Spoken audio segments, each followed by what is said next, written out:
फिरोज खान। लड़के ने मैरिज की एंटोनिया माइनो सोनिया से। लड़का हुआ राहुल राजीव खान। फिर यह बड़े हैरानी की बात है कि गांधी खानदान आखिर कैसे बने।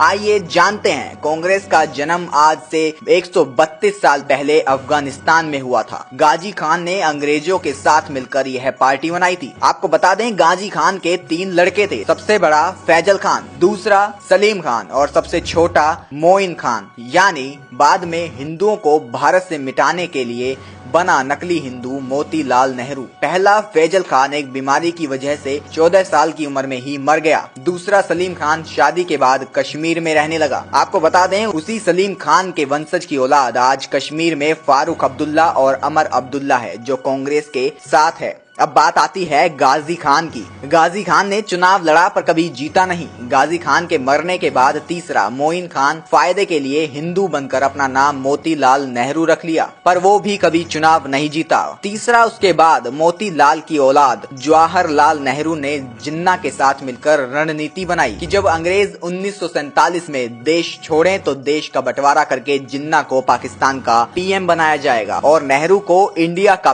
पीएम बनाया जाएगा। पर जनता सरदार पटेल को पीएम बनाना चाहती थी और महात्मा गांधी ने नेहरू का साथ दिया। इसलिए गांधी हत्यारा मराठा नाथूराम गोडसे गांधी के खिलाफ था, लेकिन नेहरू को पीएम बना दिया गया था। नेहरू की बेटी इंदिरा फिरोज खान से निकाह करके फिर से मुसलमान बन गई, पर महात्मा गांधी ने लोगों की आंखों में धूल झोंकने के लिए इंदिरा को अपने नाम के आगे खान की जगह गांधी लगाने को कहा। उसी दिन से ये गांधी का नाम लगाकर देश को लूट रहे हैं। फिरोज खान के बाद राजीव खान, उसके बाद सोनिया खान और अब राहुल खान। इस पोस्ट को इतना शेयर करो कि इस नकली गांधी परिवार की असलियत सभी को पता चले। आज सबूतों के साथ देखिए कि किस तरह धर्मनिरपेक्षता के बहाने आम हिंदुओं का पैसा कांग्रेस मुसलमानों में बांट रही है, ताकि उसका वोट बैंक और मजबूत हो सके। और सेक्युलर हिंदू आज भी अनजान है, गुलामों की तरह देशद्रोही पार्टियों को वोट दे रहे हैं। हमने आपको कांग्रेस की पूरी हकीकत तो बता दी, लेकिन अगर आपके मन में कोई सवाल है तो पहले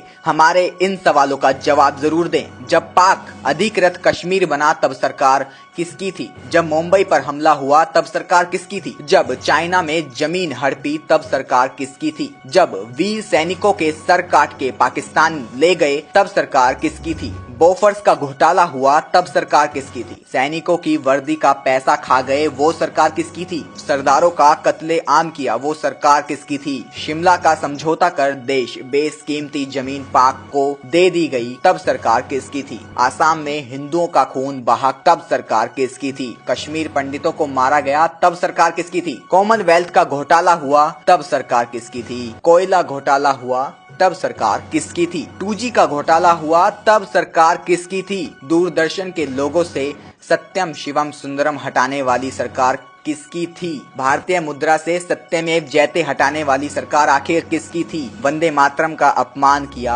आखिर वो सरकार किसकी थी? एक नजर परिवार के कारनामों पर। इंदिरा गांधी के रास्ते में आने वाले लाल बहादुर शास्त्री की ताशकंद में रहस्यमय हालत में मौत हो गई। ये एक बड़ा सवाल है। आगे और भी ऐसे बहुत से बड़े सवाल हैं जो आपके मन में आज तक पैदा ही नहीं हुए। गौर से सुनिएगा इन प्रश्नों को। नेहरू के लिए खतरा बन रहे श्यामा प्रसाद मुखर्जी और दीन दयाल उपाध्याय की हत्या कर दी गई और पुलिस ने आज तक इस साजिश से पर्दा नहीं उठाया। क्यों? राजीव गांधी के लिए चुनौती बन रहे वीर बहादुर सिंह की पेरिस में मौत हो गई, जबकि उनके हृदय में कोई समस्या नहीं थी। आखिर कैसे हुई मौत? सोनिया गांधी के खिलाफ कांग्रेस अध्यक्ष का चुनाव लड़ने की 2 लोगों ने हिम्मत की, राजेश पायलट और जितेंद्र प्रसाद। राजेश पायलट की कार को एक रहस्यमय ट्रक टक्कर मारकर गायब हो गया। इसका खुलासा आज तक क्यों नहीं हुआ? और जितेंद्र प्रसाद बरेली के सर्किट हाउस में ही मर गए। आखिर कैसे मरे? इसके पहले सोनिया को चुनौती देने वाले सीताराम केसरी को भी पार्टी से भगा दिया गया। राहुल गांधी के लिए खतरा साबित हो रहे माधवराव सिंधिया एक प्लेन एक्सीडेंट में मारे गए, जबकि उनका प्लेन ब्रांड न्यू था और उसमें कोई समस्या नहीं थी और उसमें किसी भी मौसम में उड़ाने वाला सिस्टम भी लगा हुआ था। कांग्रेस और विदेशी कंपनियों के लिए खतरा बन चुके राजीव दीक्षित की मौत हो गई। मृत्यु के बाद उनका शरीर काला पड़ गया, जो कि केवल जहर या करंट देने के बाद होता है। राजीव भाई की मृत्यु की खबर किसी भी मीडिया चैनल ने नहीं दिखाई, आखिर क्यों? मित्रों, आखिर इतने पवित्र परिवार को किस देवता का आशीर्वाद मिला हुआ है जिससे कि जो भी इनके अत्याचारों के खिलाफ आवाज उठाता है या रास्ते में आता है उसकी रहस्यमय हालत में मौत हो जाती है। संविधान की धारा 30A के तहत विद्यालयों में गीता रामायण पढ़ाना प्रतिबंधित है। मदरसों में कुरान और ईसाइयों में बाइबल पढ़ने की छूट क्यों है? मंदिरों और तीर्थ स्थानों के चढ़ावे पर सरकार 70% हक लेती है और उसके साथ साथ सरकारी अनुदान भी, आखिर क्यों? बाबा अमरनाथ की यात्रा पर सरकार को टैक्स, लेकिन हज यात्रा पर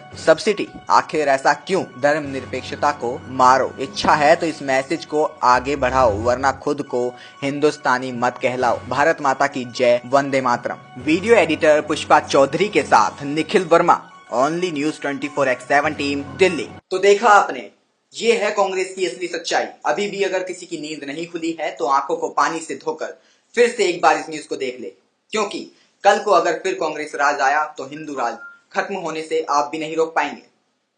देश दुनिया की ऐसी ही तमाम बड़ी खबरों को देखने के लिए हमें सब्सक्राइब करें और बने रहें ओनली न्यूज 24x।